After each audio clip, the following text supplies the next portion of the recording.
Ռուսաստանի արտգործնախարար Սերգեյ Լավրովը երկօրյա աշխատանքային այցով Երևանում է։ Աշխատանքային հանդիպումներին ընդառաջ Լավրովն ու պատվիրակության անդամները հարգանքի տուրք են մատուցել հայրենական մեծ պատերազմի հերոսների հիշատակին, ծաղկեպսակ դնելով Երևանի հաղթանակի զբոսայգում անհայտ զինվորի գերեզմանի անմար կրակի մոտ։ Այնուհետև ԱԳՆ շենքում տեղի ունեցել Միրզոյան-Լավրով առանձնազրույցը, ապա ընդլայնված կազմով հանդիպումը, որին հաջորդել է երկու երկրների արտաքին քաղաքական գերատեսչությունների ղեկավարների համատեղ մամուլի ասուլիսը։ Նախարարները նախամփոփել են հանդիպման արդյունքները, ապա պատասխանել լրագրողների հարցերին։ Առանցքում երկու երկրների միջև հարաբերություններն էին տարածաշրջանային ու գլոբալ աշխարհաքաղաքական իրադարձությունները։ Երկուստեք նշվել է Երևանի եւ Մոսկվայի բարձր մակարդակի քաղաքական երկխոսությունը։ Նշել ենք, որ ընթացիկ տարին իհարկե հագեցած էր եւ կշարունակի հագեցած լինել փոխայցելություններով։ Հայաստանի Հանրապետության վարչապետը այցելեց Մոսկվա մայիսի 9-ին, այժմ պատիվ ունենք հյուրընկալել արտգործնախարարի պատվիրակությանը, սպասում ենք Դաշնային խորհրդի նախագահ Տիկին Մատվիենկոյի եւ նրա պատվիրակության այցին։ Միրզոյանը տեղեկացրել է, որ ստորագրվել է երկու երկրների արտգործնախարարությունների միջև քաղաքական խորհրդակցությունների նոր պլանը հաջորդ 2 տարիների համար։ Մենք ունենք փոխշահավետ եւ բավական հաջողված փոխգործակցություն ԵԱՏՄ շրջանակներում։ Իհարկե տարածաշրջանի տնտեսական զարգացման ներուժը ամբողջությամբ չի իրացվում եւ մենք վստահ ենք, որ տարածաշրջանային հաղորդակցությունների ապաշրջափակման,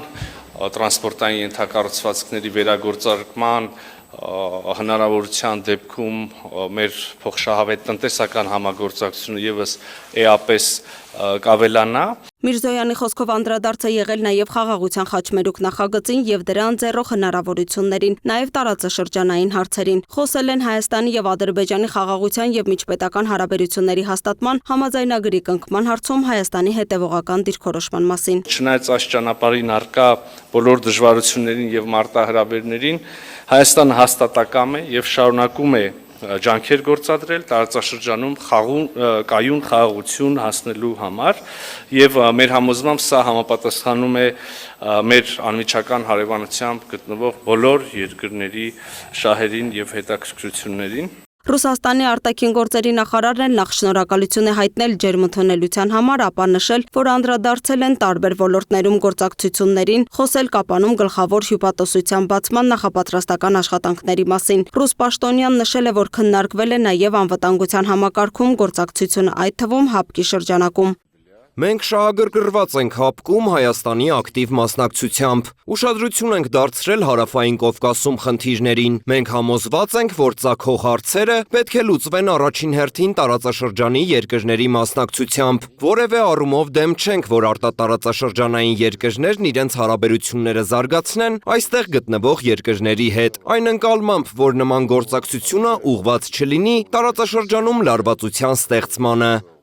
Լավրովը հայտարարել է, որ աջակցում են Երևանին եւ Բաքվին խաղաղության հաստատման, տարածաշրջանային հաղորդակցուղիների ապաշրջափակման, սահմանազատման գործընթացներում։ Նա խոսել է նաեւ 3+3 ֆորմատով հաջորդ հանդիպման մասին, նշելով, որ այն կարող է անցկացվել Հայաստանում կամ Ադրբեջանում։ Մենք 3+3 հարթակում տարածաշրջանային գործակցության զարգացման զգալի ներուժ ենք տեսնում։ Այս ձևաչափով արդեն 2 հանդիպում է կայացել Թեհրանում եւ Ստամբուլում։ Այժմ ընթանում է 3-րդ համաժողովի նախապատրաստումը։ Ինչ վերաբերում է իմ եւ գործընկերոջս հանդիպմանը, ապա կարող եմ ասել, որ բավարարված ենք բանակցությունների արդյունքներով։ Խոսեցինք անկեղծ, չթաքցնելով էմոցիոնալ դիրքորոշումների առանձնահատկությունները։ Հայաստանի արտգործնախարարն էլ վստահեցրել է, որ չեն պատրաստվում վերաֆորմատավորել դաշնակցային հարաբերությունները Ռուսաստանի Դաշնության հետ։ Թեև հայտնի են հայաստանյան կողմի մտահոգություններն այն մասին, որ բավարարված չեն ՀԱՊԿ-ի շատ կոնկրետ իրադարձություններին արձագանքով։ Լրագրողները հետաքրքրվեցին, թե 2020 թվականին, երբ Ադրբեջանը հարձակում գործեց Հայաստանի ինքնիշխան տարածքի վրա եւ թիրախավորվեց Ջերմուկը, ինչու Ռուսաստանը չարձագանքեց եւ չկատարեց իր պայմանագրային պարտավորությունները։ Ի պատասխան Լավրովը պնդել է, թե Ռուսաստանի Դաշնությունն ու ՀԱՊԿ-ը անմիջապես արձագանքել են Հայաստանի դեմ Ադրբեջանի ռազմական ագրեսիային։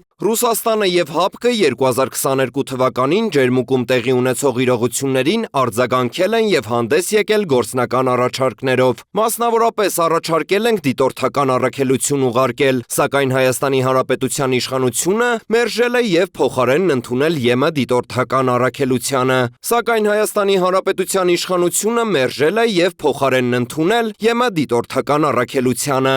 Չնայած պաշտոնական Երևանը քանիցս հակադարձել է ռուսական կողմից այս առնչությամբ հնչող հայտարարություններին ու պատասխանել առաջարկներին, սակայն Արարատ Միրզոյանն այսօր էլ հարկ համարեց ներկայացնել, թե ինչ, ինչպես եւ ինչու տեղի ունեցավ։ Մենք այս մասին տեղյակ պահեցինք մեր դաշնակիցներին եւ Ռուսաստանի դաշնությանը, ուղիղ որպես երկկողմ դաշնակից եւ նաեւ ՀԱՊԿ-ի շրջանակներում մեր ռազմական դաշնակիցներին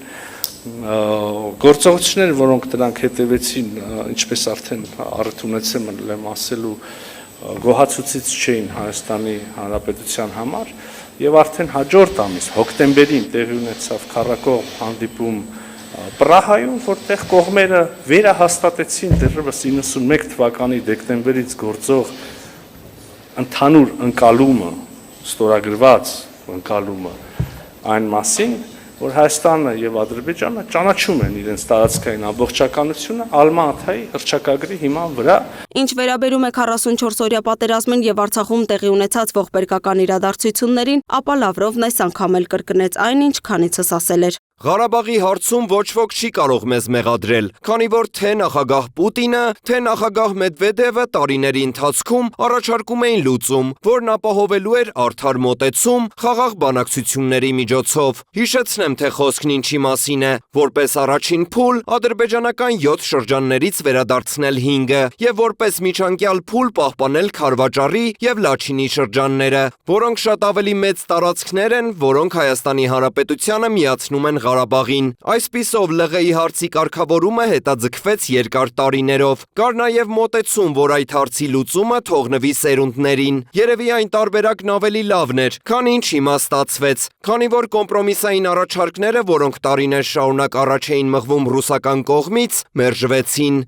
Լավրովը նաև նշել է, թե բացի այդ ռուսական զենքն օգտագործվել էր այդ 7 անհերքելիորեն ադրբեջանական շրջանների գրավման եւ այնտեղ ամրաշինական եւ ռազմական գծերի կառուցման համար։ Որոշվեր լուծաբանների գնահատմամբ այդ ամրաշինական կառույցների բնույթը ցույց էր տալիս, որ դրանք երբևէ չեն էլ պլանավորվել վերադարձվել Ադրբեջանին, ընդգծել է Ռուսաստանի արտգործնախարարը հավելելով, որևէ մեկը չի կարող կատարվածի համար մեղադրել Մոսկվային։ Լուսինե Գրիգորյան, Free News, Ազատ լուրեր։